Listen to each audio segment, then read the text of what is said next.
مرشد ہوں میں اپنے اس طرح، دید مرشد میرے خواجہ آپ کا دیدار ہے، دید مرشد میرے خواجہ آپ کا دیدار ہے۔ اعوذ باللہ من الشیطان الرجیم، بسم اللہ الرحمن الرحیم، الحمدللہ الذی ہدانا لہذا وما کننا لنہتدی لولا ان ہدانا اللہ۔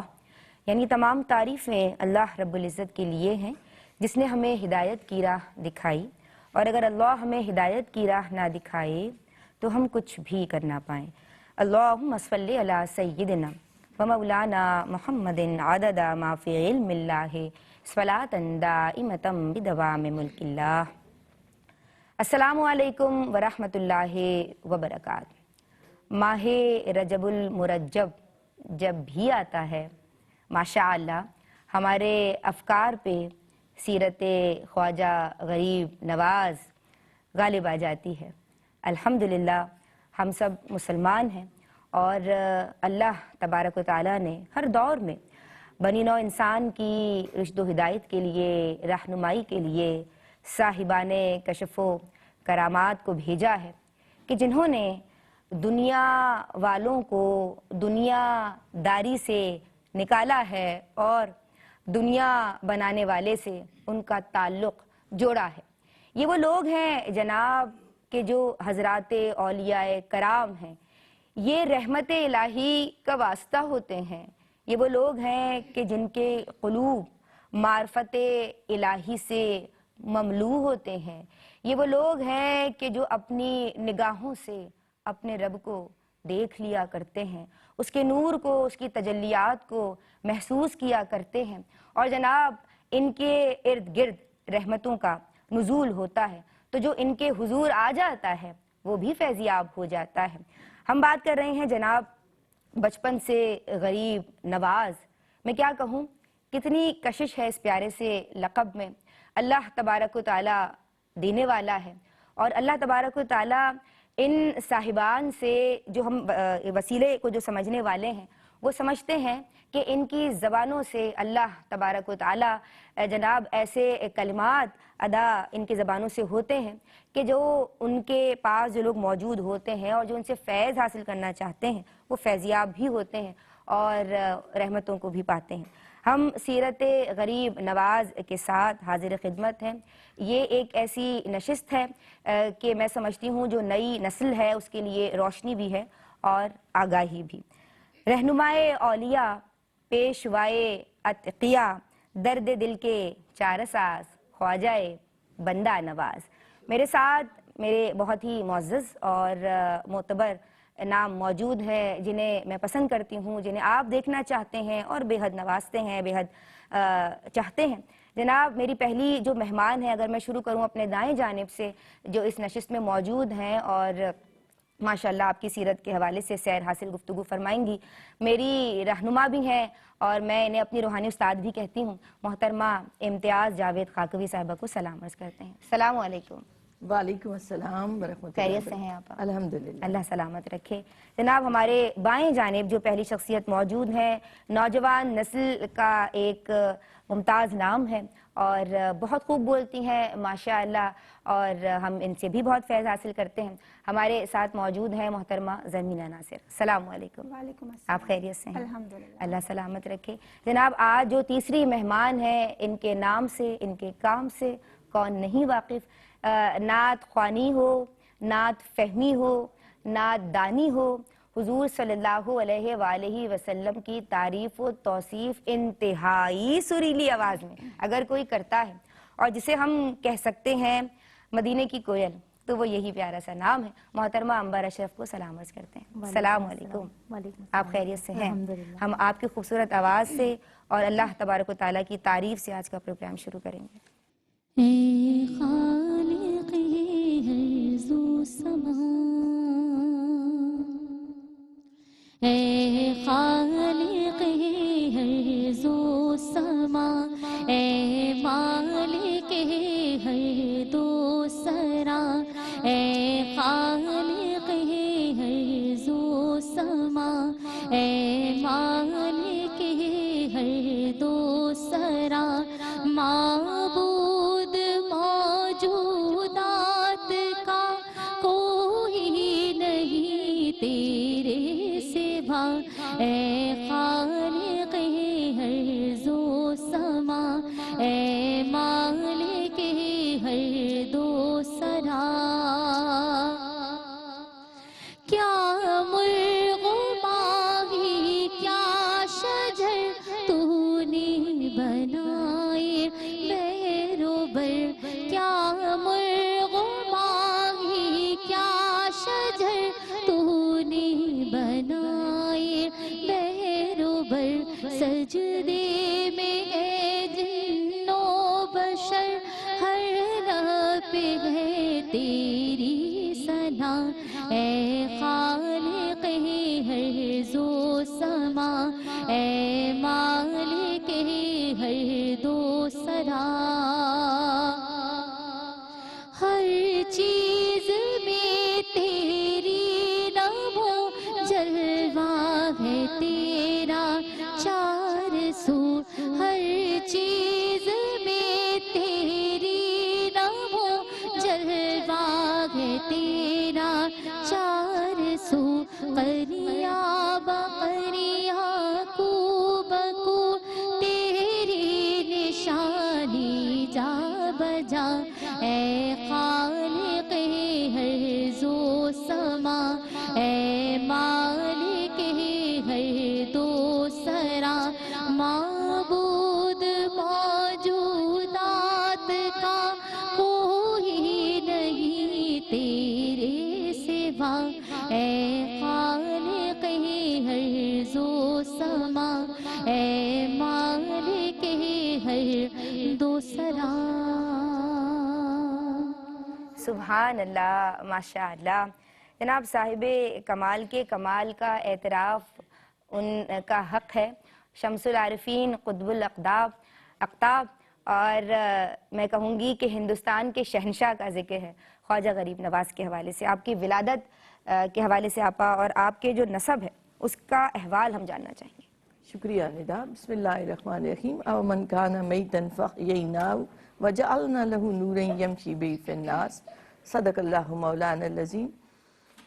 تاجدار معرفت، شہنشاہ ولایت، عطائے مصطفیٰ، نائب رسول، سلطان الہند خواجہ معین الدین چشتی اجمیری کا ذکر جب بھی رجب آتا ہے تو ذکر یہ شروع ہو جاتا ہے۔ اور جیسے آپ نے بھی کہا کہ رجب کا مہینہ چونکہ ایک حرمت والا مہینہ ہے اور آہٹیں دیتا ہے کہ آگے رمضان بھی آ رہا ہے، تو ذکر اولیاء عظام سے شروع ہو جاتا ہے، اس کی برکتیں ہم لینا۔ سلطان الہند خواجہ معین الدین چشتی اجمیری کی جیسے آپ نے بھی کہا ولادت اور نسب پر نگاہ ڈالیں تو 12 واسطوں سے آپ کا نسب سیدنا مولا علی کرم اللہ وجہہ سے جا ملتا ہے۔ گویا سادات گھرانے سے تعلق ہے، نجیب الطرفین سید ہیں، آپ کے والد محترم خواجہ غیاث الدین ایک دولت مند تاجر تو ہیں مگر ساتھ بڑے عابد و زاہد شخصیت ہے ان کی، خود علم سے بہت گہرا لگاؤ ہے جو ان کی اس خواہش سے بھی ظاہر ہوتا ہے کہ وہ اپنے بیٹے کو علم و فضل میں با کمال دیکھنا چاہتے ہیں، اور اس خواہش کا اظہار انہوں نے کئی مواقع پر کیا۔ آپ کی والدہ حضرت بی بی نور ام الورا بہت نیک اور صالح خاتون ہیں، اور جب آپ کے والد ماجد فوت ہو جاتے ہیں تو وہ بھی آپ کو بار بار ان کی خواہش کی طرف دھیان دلاتی ہیں کہ ان کا خواب تھا، ان کی خواہش تھی آپ کے والد کی کہ آپ علم و فضل میں با کمال ہوں۔ آپ 536 ہجری کو جنوبی ایران کے علاقے سیستان کے ایک شہر سنجر میں پیدا ہوئے۔ آپ دیکھیں ندا کتنی حیرت کی بات ہے کہ وہ علاقے جو انتہائی غیر معروف، جنہیں ہم نے کبھی سوچا نہیں، کبھی غور نہیں کیا، وہ ان لوگوں کی وجہ سے ایسے مشہور ہو جاتے ہیں کہ ہم آج بغداد کا نام آتا ہے تو فوراً شیخ عبدالقادر جیلانی، سیون شریف کا نام آتا ہے تو فوراً لال شہباز قلندر۔ تو یہ ایک اللہ رب العزت کی سنت ہے۔ سیدہ مریم سلام اللہ علیہ اجرے میں عبادت کرتی ہیں تو زکریا وہاں آ کر دعا مانگتے ہیں، تو وہ جگہ خاص اور متبرک ہو جاتی ہیں، اس لیے آپ کو سنجری بھی کہتے ہیں، خواجہ معین الدین چشتی سنجری بھی، کیونکہ آپ سنجر کے علاقے سے آپ کا تعلق تھا۔ آپ کی ابتدائی زندگی پر نگاہ ڈالیں تو آپ کے والد محترم چونکہ تاجر ہیں، مگر آپ 15 برس کے ہوتے ہیں تو والد ماجد فوت ہو جاتے ہیں، جس پر آپ کو معاشی ذمہ داریاں اٹھانی پڑتی ہیں۔ ایک باغ ہے اور ایک چکی ہے، جس میں گزارا چلتا ہے، ذریعہ معاش کا ہے. مگر 1 سال بعد ہی اب والدہ بتا تو رہی ہیں آپ کے لیے بہترین اساتذہ تو مقرر کیے گئے ہیں، مگر حالات کی چکی ہے ایک طرف، اور دوسری طرف آپ دیکھیں تو یہ وہ دور تھا 536 ہجری کا جس میں آپ کی ولادت ہوتی ہے. اس کے بعد 6 صدی ہجری پر نگاہ ڈالیں تو تاتاریوں نے ہلاکت اور تباہی مچائی ہوئی تھی ہر طرف. پھر ایک باطنی فرقے کے لوگ تھے، وہ ہر شہر میں انہوں نے ایک قتل و غارت گری مچائی ہوئی تھی. تو آپ کے والد محترم بار بار ہجرت فرما رہے ہیں. آپ سیستان سے آپ خراسان آ گئے ہیں اور پھر بعد میں آپ فوت ہو جاتے ہیں آپ کے والد. تو آپ اس علاقے کے ان حالات کی وجہ سے آپ کا دل بڑا کرتا تھا.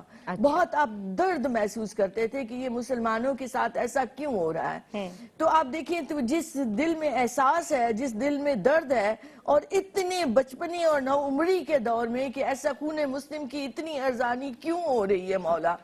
تو وہ انشاءاللہ وہ لوگ وہ باہر نکلتے ہیں، جب بڑے ہوتے ہیں تو ضرور اللہ ان سے کام لیتا ہے. جب آپ کی والدہ بھی فوت ہو جاتی ہیں تو اس کے بعد آپ کی دنیا بدلتی ہے ایک بزرگ کے آنے کی وجہ سے، اور پھر آپ کی خالصتاً آپ اپنے آپ کو اصول علم کے لیے وقف کر دیتے ہیں. سبحان تو میں اللہ. نے جس آیت مبارکہ سے آغاز کیا کہ اللہ رب العزت فرماتے ہیں کہ جب ہم زندگی دے دیتے ہیں تو وہ نور کے ساتھ لوگوں میں چلتے ہیں، وہ نور کو بانٹتے ہیں. اور سلطان الہند خواجہ معین الدین چشتی اجمیری انہی لوگوں میں سے ہیں کہ جنہوں نے اس نور، دین کے نور کو، ایمان کے نور کو، اسلام کے نور کو، محبت رسول کے نور کو بانٹا. اور ہم پر ان کا احسان ہے، ہماری نسلوں پر ان کا احسان ہے. سبحان اللہ، ماشاءاللہ. جناب سلسلہ چشت کے بانی کا آج ذکر ہو رہا ہے، ہمارے پیارے خواجہ غریب نواز رحمۃ اللہ علیہ کا. اور اب ہم ایک چھوٹی سی بریک لے رہے ہیں اور اس کے بعد اس ذکر کو، یہ بڑا بابرکت ذکر ہے، اس میں تربیت کے بہت سارے اسپیکٹس ہیں، بہت سارے پہلو ہیں، نگاہ چاہیے بس دیکھنے والی. ایک بریک لے رہے ہیں اور اس کے بعد جو بزرگ ہستی جن سے آپ کی ملاقات ہوئی اس کا احوال جانیں گے. ہمارے ساتھ رہیے، اپنی زبانوں کو درود سے تر رکھیے.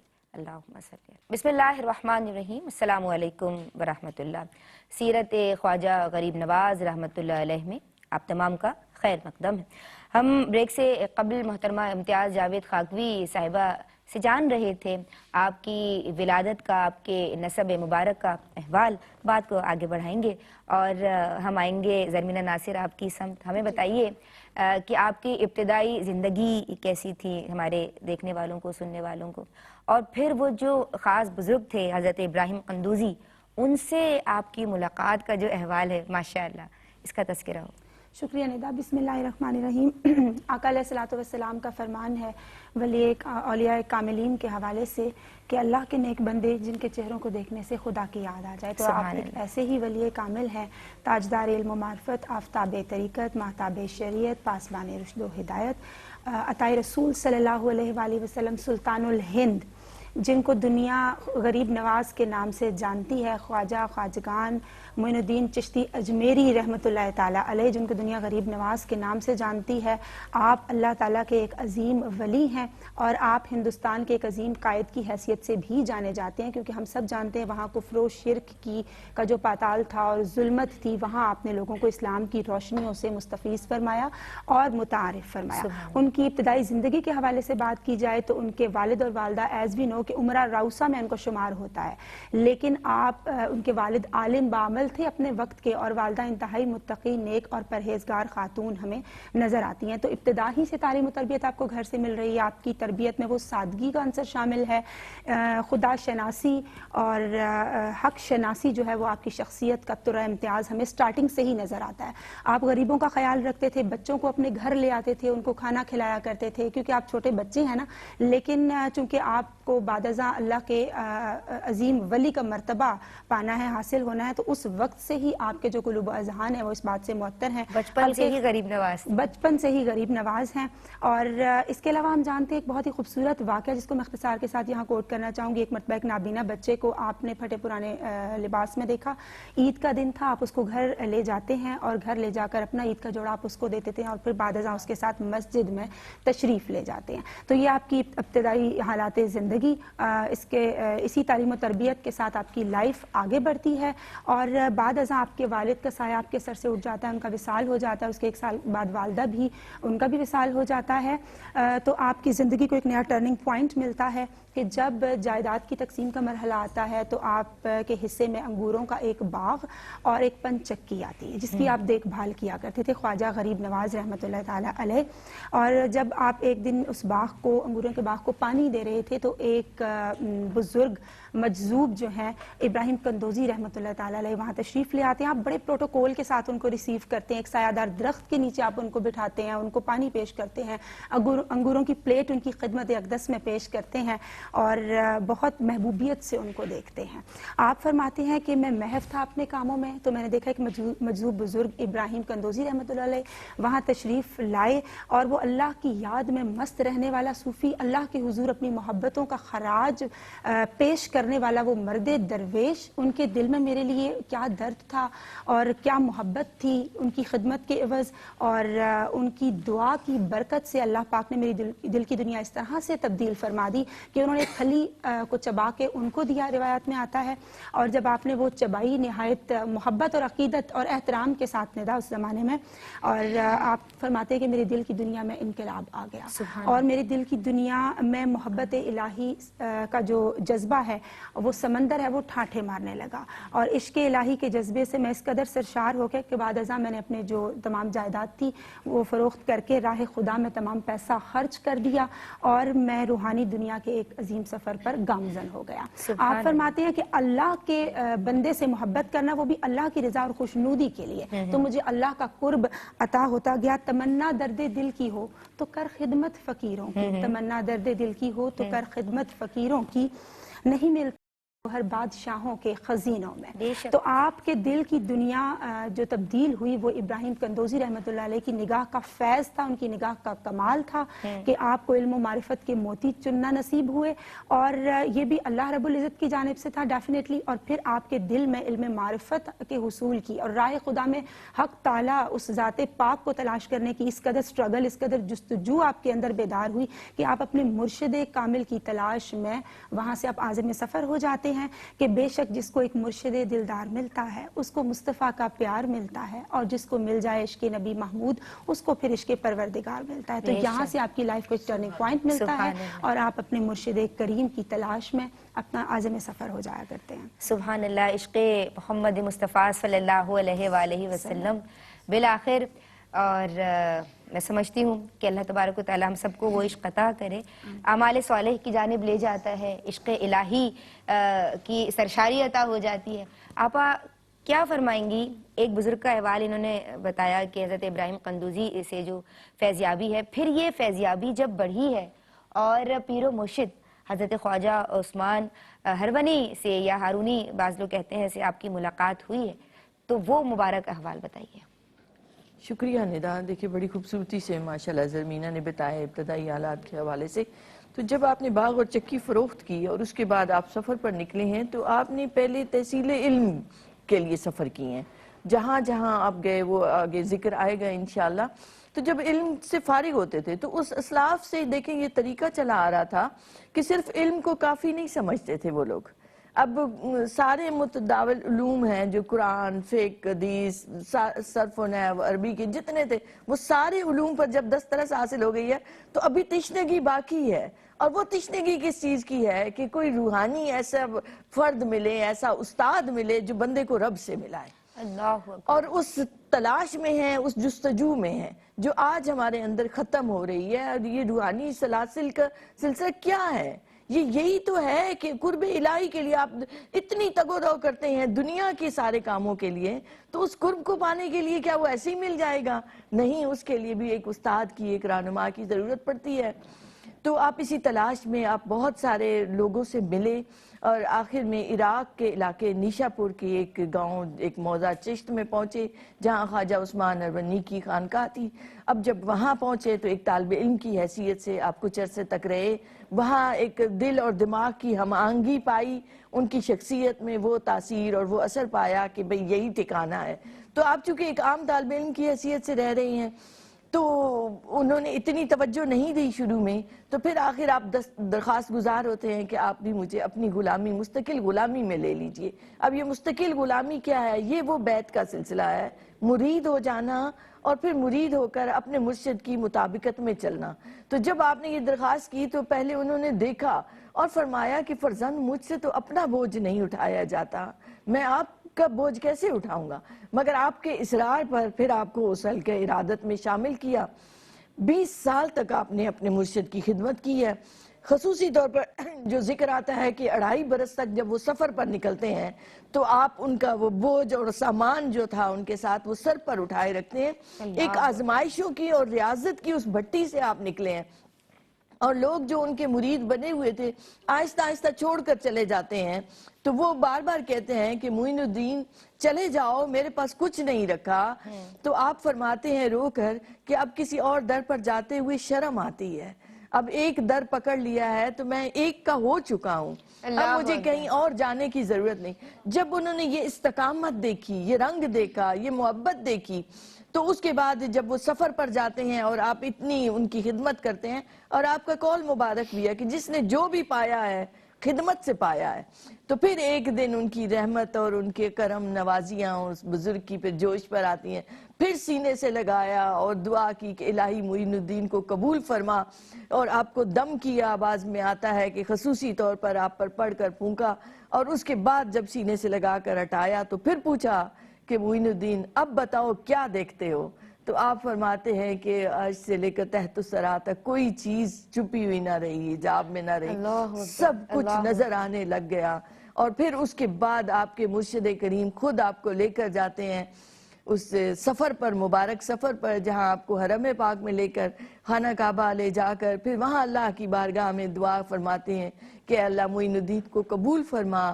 پھر وہاں سے آپ کو لے کر تاجدار نبی حضور اکرم صلی اللہ علیہ وآلہ وسلم شمس الضحیٰ کی بارگاہ میں لے جاتے ہیں، اور پھر وہاں جا کر خصوصی طور پر آپ کو پیش کرتے ہیں، اور وہاں کہتے ہیں کہ معین الدین سلام عرض کرو، تو آواز آتی ہے کہ وعلیکم السلام سلطان الہند۔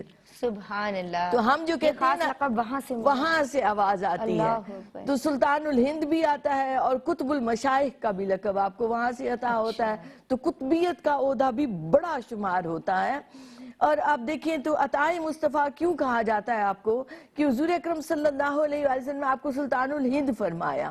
ابھی ہند کے علاقے میں اس طرح سے اسلام نہیں پھیلا تھا، گو کہ تاجر اور روشنی تو آ چکی تھی، مگر اس طرح سے پوری سرزمین منور نہیں ہوئی تھی، تو گویا نبی کریم علیہ السلام نے خواجہ صاحب کو ہندوستان عطا کیا اور ہندوستان والوں کو خواجہ معین الدین عطا کیے۔ تو اس لیے کہتے ہیں عطائے مصطفیٰ، کہ دونوں طرف کی عطائیں ہیں، ہندوستان والوں کو وہ شخصیت عطا فرما دی، پھر جب وہاں سے آپ کے ہندوستان کی سرزمین کا تعین ہو گیا تو پھر آپ چلتے ہیں وہاں سے اور اس سفر کی تیاری کے پھر مرحلے سے گزرتے ہیں۔ سبحان اللہ، عطائے مصطفیٰ بنے۔ اور میں ببانگے دوحل یہ کہنا چاہوں گی کہ ہندوستان کے شہنشاہ ہیں، پھر اللہ نے کتنا نوازا ہے۔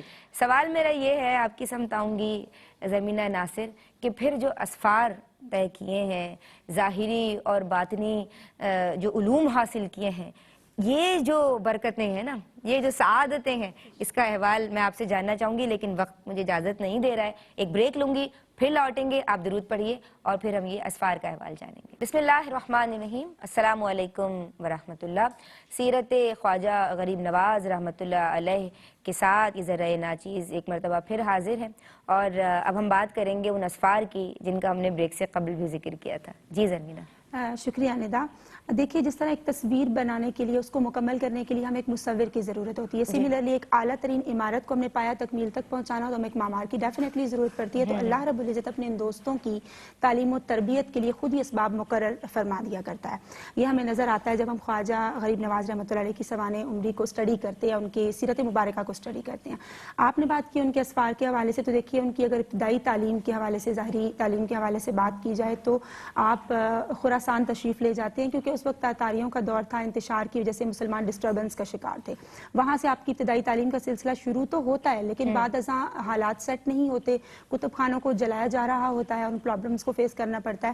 پھر آپ اپنی جو ابتدائی تعلیم ہے وہ حسام الدین بخاری رحمۃ اللہ تعالیٰ سے مکمل کرتے ہیں، اور بعد ازاں آپ جو ظاہری تعلیم مکمل کرنے کا شغف رکھتے ہیں، آپ کے والدین کو بھی بہت شوق تھا لیکن چونکہ ان کا سایہ آپ کے سر سے اٹھ چکا ہوتا ہے اور معاشی ذمہ داریاں بڑھ جانے کی وجہ سے آپ کا جو تعلیمی سلسلہ ہے وہ منقطع ہو جاتا ہے فار دا ٹائم بینگ. بعد ازاں آپ نے مقتدائے جو عظیم ہستیاں ہیں، مقتدائے زمانہ ہستیوں سے آپ نے علوم دینیہ حاصل کیے، علم قرآن، علم حدیث، فقہ، تفسیر اور علم فلسفہ وغیرہ. یہ آپ کے ظاہری علوم ہیں، آپ نے حفظ بھی کیا اور بعد ازاں خراسان کو خیر آباد کر کے آپ تشریف لے جاتے ہیں سمرقند اور بخارا، کیونکہ وہ اس وقت علوم و فنون کے اہم ترین مراکز میں ان کا شمار ہوا کرتا ہے. تو آپ وہاں تشریف لے جاتے ہیں اور آپ کے اسفار یقیناً جب ہم اسٹڈی کرتے ہیں آج بھی کہ امیجن کرتے ہیں کہ کس طرح سے انہوں نے اتنے اسفار کیے اور اتنے مجاہدے کیے، ہمیں وہ مجاہدے کی کڑی اور ریاضتوں کا ان کا ایک باب گویا نظر آتا ہے جو انہوں نے طے فرمایا، جو انہوں نے اسفار کیے. تو آپ سب سے پہلے سمرقند اور بخارا تشریف لے جاتے ہیں، پھر بعد ازاں بغداد ہمیں ذکر ملتا ہے، خراسان، خرقان، اصفہان، بلخ اور غزنی وغیرہ. وہاں بہت سارے بزرگان دین سے عظیم مرتبت جو شخصیات ہیں ان سے آپ اکتساب فیض کرتے ہیں. بغداد میں حضور غوث پاک رضی اللہ تعالیٰ عنہ کے پاس آپ تقریباً 5 ماہ قیام کرتے ہیں اور وہاں ان کا قرب آپ کو عطا ہوتا ہے، ان سے آپ اکتساب فیض کرتے ہیں. تبریز میں آپ حضرت تبریزی رحمۃ اللہ علیہ سے آپ کو علم کی میراث عطا ہوتی ہے. اصفہان میں شیخ محمود اصفہانی رحمۃ اللہ علیہ کے در پہ آپ حاضر ہوتے ہیں. اسی طرح سے مزید جو شخصیات ہیں، خرقان میں ابوالخیر ابو سعید کے مزار پہ آپ نے حاضری دی، بلخ میں شیخ احمد خضرویہ کی خانقاہ میں آپ نے قیام فرمایا اور بعد ازاں نیشا پوری جہاں آپ کے جو پیر و مرشد ہیں خواجہ ہارونی رحمۃ اللہ علیہ، ان کے پاس آپ نے قیام کیا، ان کے پاس طویل عرصہ گزارا، ان سے سیکھا اور علم معرفت کے جو موتی ہیں ان کو اپنے قلوب و اذہان کو ان سے منور فرمایا. پھر ہم دیکھتے ہیں ان کی جب ڈیوٹی لگتی ہے ایز وی نو، ہم نے جانا ہندوستان میں اجمیر شریف میں، تو آپ اس سے پہلے سفر کرتے کرتے لاہور بھی تشریف لے جاتے ہیں حضور داتا صاحب کے مزار پہ، وہاں آپ معتکف ہوتے ہیں اور پھر جب وہاں سے نکلتے ہیں تو آپ یہ نکلتے ہیں کہ گنج بخش فیض عالم مظہر نور خدا ناکسارا پیر کامل کاملارا رہنما، یعنی کہ یہ فیض تمام عالم کے لیے اور ناکسارا پیر کامل، ناقصوں کے لیے یہ پیر کامل کی حیثیت رکھتے ہیں اور کاملارا رہنما اور جو کاملین ہیں ان کے لیے ایک بہترین گائیڈ لائن ہے. سو مزید یہاں سے پھر ان کی زندگی کا سفر آگے بڑھتا ہے. سبحان اللہ، ماشاء اللہ. اپا اسفار کا بہت خوبصورتی سے میری بہن نے ذکر کیا، میں آپ کی سمت آؤں گی. اور آپ کا زہد و تقویٰ، آپ کا ذوق عبادت، اللہ اللہ. نیتا، جب بھی ہم ان اولیاء اعظام کی زندگیوں پر نگاہ ڈالیں تو آپ دیکھیں تو بچپن ہی سے ایک جو ان میں رنگ پایا جاتا ہے محبت کا، محبت الہیہ کا، محبت خلق کا، جسے خدمت خلق کا آپ ابتدائی حالات میں بھی ہم دیکھ رہے تھے. پھر آپ دیکھیں تو ان کا خصوصی وصف جو ہے عشق رسول صلی اللہ علیہ وآلہ وسلم. تو جس دل میں محبت ہو، عشق ہو، وہ لازمی بات ہے کہ ان کی سجدہ ریزیوں کا، ان کے قیام کا، ان کے رکوع کا انداز ہی جدا ہوتا ہے. جب آپ کی زندگیوں پر نگاہ ڈالتے ہیں تو آپ اکثر مسلسل روزے رکھا کرتے ہیں. اور جب آپ روزے رکھتے ہیں تو 5 مسکال کی ایک ٹکیا سے افطار کیا کرتے ہیں. اب 5 مسکال کی ٹکیا کو آپ یوں سمجھے کہ بہت قلیل غذا آپ استعمال کرتے ہیں. پھر آپ دیکھیں تو آپ رات بھر ذکر میں رہتے. پھر آپ کے نوافل اور آپ کی نمازوں کا اور خشوع و خضوع کا یہ عالم تھا کہ عین راجپوتوں کے گڑھ میں اجمیر شریف میں جب بھی راجپوت آتے ہیں آپ کو کبھی قتل کرنے کی نیت سے آ رہے ہیں، کبھی آپ کو نقصان پہنچانے کی غرض سے، اور آپ حالت نماز میں ہوتے ہیں. انہیں انتظار کرنا پڑتا ہے، آپ قیام میں ہیں، آپ سجدے میں، یہاں تک کہ اپنی تلواروں پر ہاتھ ڈالتے ہیں تو ہاتھ ان کے شل ہو جاتے ہیں، وہ ہاتھ ان کے چلتے نہیں ہیں اس طرح سے. تو آپ کی نماز کی مسلسل صورتحال جو ہے وہ ملتی ہے کتب میں. پھر دیکھیں تو ایک بڑا جو آپ کا ایک وصف تھا کہ جو بھی آتا ہے مصیبت زدوں کی آپ مدد فرماتے تھے. اور ابو ریحان البیرونی نے آپ کے اس احوال لکھا ہے کہ وہ لوگ جو جانوروں کی سی زندگی بسر کرتے تھے، سلطان الہند خواجہ معین الدین چشتی اجمیری نے ایک ایسا سماجی اور ایک ایسا معاشرتی انقلاب بپا کیا کہ ان لوگوں کو گویا زمین سے اٹھایا اور انہیں رب سے ملوایا. سبحان تو اللہ۔ آپ ان کی ایک بڑی شاہانہ فیاضی سے ان کی دعوتیں کیا کرتے تھے، تو لوگ دور دراز سے آیا کرتے آپ کے پاس۔ تو یہ ایک عبادت اور اطاعت کا ایک رنگ جب انسان کو نصیب ہوتا ہے، تبھی وہ مخلوق کی طرف اس طرح سے متوجہ ہو جاتا ہے کہ جو جس مسئلے کو لے کر آتا ہے آپ کے پاس اس کے ہر مسئلے کا حل موجود ہے۔ اور یہ آپ کی مہمان نوازی اور آپ کا فیاضی کا رنگ تھا، جس کی وجہ سے آپ کو غریب نواز کا لقب عطا ہوا، اور یہ ایسا مشہور ہوا کہ آج آپ دیکھیں تو ان کا نام لوگوں کو نہیں معلوم، خواجہ غریب نواز کے حوالے سے سب سبحان جانتے ہیں۔ اللہ، سبحان اللہ۔ پیغام کیا دیں گی؟ ندا دیکھیں، ان کی جو تعلیمات ہیں وہ ہمارے لیے قابل تقلید ہیں اور سنگ میل کی حیثیت رکھتی ہیں۔ آپ کے حوالے سے ہمیں ملتا ہے سیرت مبارکہ میں کہ جب آپ شکم مادر میں ہیں تو آپ کی والدہ فرماتی ہے کہ میں فرحت محسوس کیا کرتی تھی، اور جب آپ میں روح پھونکی گئی اللہ رب العزت کی جانب سے تو تب مجھے ذکر لا الہ الا اللہ محمد رسول اللہ کی سبحان صدائیں اللہ، آیا کرتی تھی۔ سبحان تو اللہ۔ اللہ پاک ہمیں توفیق عطا فرمائے ان علوم و فنون کے ذریعے ہم اپنی مجالس میں وہ تمام روشنیاں بکھیر سکیں جو اور وہ اس مائیں بھی اسلام تو کے کیسی میسج تھیں، کو 15 سپاروں کی حافظہ تھیں، بے والد شک۔ کیسے تھے، ولی کامل تھے، بے تو شک۔ آج والدین کو بھی ویسا بننا ہے۔ آج والدین کو ڈیفینیٹلی سب سے پہلے ایسا بننے کی ضرورت ہے، بیکاز بچوں کو جو ہم سکھاتے ہیں وہ تو سیکھتے ہی ہیں، لیکن سب سے پہلے بچے وہ سیکھتے ہیں جو پیرنٹس کر رہے ہوتے ہیں۔ تو اللہ پاک ہمیں توفیق عطا فرمائے کہ ہم اپنے گھروں میں اسلام کی روشنی سے صحیح طور سے اپنے بچوں کو فیض یاب ہونے کی سعادت بخش سکیں۔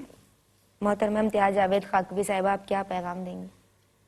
دیکھیے ندا، مادیت زدہ معاشرے میں ہم رہتے ہیں، ایک مشینی دور بھی ہے اور ہر چیز کے لیے عقل کا ترازو بھی رکھا ہے، تو ایسے میں دل والے بہت کم رہ گئے ہیں۔ وہ جیسے ہے نا، وَقَلِيلٌ مِّنْ عِبَادِيَ الشُّكُورُ، شکر کرنے والے، اس کی تلاش اللہ والے، اکبر۔ اس کی رضا میں نکلنے والے ہیں ہی نہیں، بہت ہی کم رہ گئے۔ تو یہ لوگ کوئی ایکسٹرا نہیں تھے، کوئی ان کے 2 سر نہیں تھے، چونکہ لیکن 4 ہماری ہاتھ پاؤں نہیں ترجیحات تھے۔ بدل گئی ہیں نا۔ ترجیحات بدل گئی، بس یہیں پہ میں بات کرنا چاہتی کہ یہی میرا پیغام ہے، خدا کے لیے اپنی اس پرائرٹیز کو چینج کیجئے۔ اللہ کا قرب، اللہ کی رضا مومن کی منزل ہے۔ نبی کریم علیہ السلام کی محبت سے ہمارے سینے منور رہیں، تو اپنی ترجیحات کی فہرست کو بدل لیجئے، اللہ کو تلاش کیجئے، اللہ کی رضا کو تلاش کیجئے، ایسے اللہ والوں کو تلاش کیجئے کہ جن کے پاس بیٹھ کر واقعی خدا یاد آتا ہے، اور پھر انسان کی باطنی حالت بدلتی ہے۔ حالت بدلتی ہے تو اس کا اظہار آپ کے اعمال سے ہوتا ہے، آپ کی گفتار سے ہوتا ہے۔ تو ہم میں سے ہر ایک بڑا اپنے آپ کو بڑا بادشاہ سمجھ رہا ہے، اللہ اکبر، تو اللہ ابھی اکبر۔ کچھ بھی نہیں، ابھی تو رب کو راضی ہی نہیں کیا ہم نے، ابھی تو وہ کام کیا ہی نہیں۔ اس سے بڑھ کے اور کیا پیغام ہو سکتا ہے؟ آج کی گفتگو کو یہیں سمیٹتے ہیں ایک اور نشست کے ساتھ، جو اس پروگرام کی اگلی کڑی ہوگی انشاءاللہ عز و جل حاضر ہو جائیں گے۔ ایک چھوٹا سا قطعہ سناتے ہیں کہ ماحول کے آزار سے نہ گھبرائیں، ماحول کے آزار سے نہ گھبرائیں، آلام کو خاطر میں نہ ہرگز لائیں، پاتے نہیں جو چین کسی کام میں بھی، مداحیے خواجہ میں مگن ہو جائیں۔ فی امان اللہ۔ السلام علیکم۔ منقبت سنیں گے ہم اپنی پیاری سناخواں محترمہ عنبر اشرف سے۔ مانگ لو دل کھول کر ہند الولی سرکار ہے، مانگ لو دل کھول کر ہند الولی سرکار ہے، مانگ لو دل کھول کر ہند الولی سرکار ہے، در سے خواجہ کے غریبوں کا تو بیڑا پار ہے، در سے خواجہ کے غریبوں کا تو بیڑا پار ہے، مانگ لو دل کھول کر ہند الولی سرکار ہے، خواجہ عثماں کے جانی کا یہ دیکھو یہ کرم، خواجہ عثماں کے جانی کا یہ دیکھو یہ کرم، خواجہ عثماں کے جانی کا یہ دیکھو یہ کرم، بھر رہے ہیں جھولیاں ایسا سخی دربار ہے، بھر رہے ہیں جھولیاں ایسا سخی دربار ہے، مانگ لو دل کھول کر ہند الولی سرکار ہے، دیکھتا ہوں پیر مرشد کو میں اپنے اس طرح، دیکھتا ہوں پیر مرشد کو میں اپنے اس طرح، دیکھتا ہوں پیر مرشد کو میں اپنے اس طرح، دید مرشد میرے خواجہ آپ کا دیدار ہے، دید مرشد میرے خواجہ آپ کا دیدار ہے، پنجتن کا نور ہے چشتی چراغوں میں کمال، پنجتن کا نور ہے چشتی چراغوں میں کمال، پنجتن کا نور ہے چشتی چراغوں میں کمال، میرے خواجہ کو ملا حسنی حسینی پیار ہے، میرے خواجہ کو ملا حسنی حسینی پیار ہے، مانگ لو دل کھول کر ہند الولی سرکار ہے، مانگ لو دل کھول کر ہند الولی سرکار ہے، درس خواجہ کے غریبوں کا تو بیڑا پار ہے، درس خواجہ کے غریبوں کا تو بیڑا پار ہے، مانگ لو دل کھول کر ہند الولی سرکار ہے۔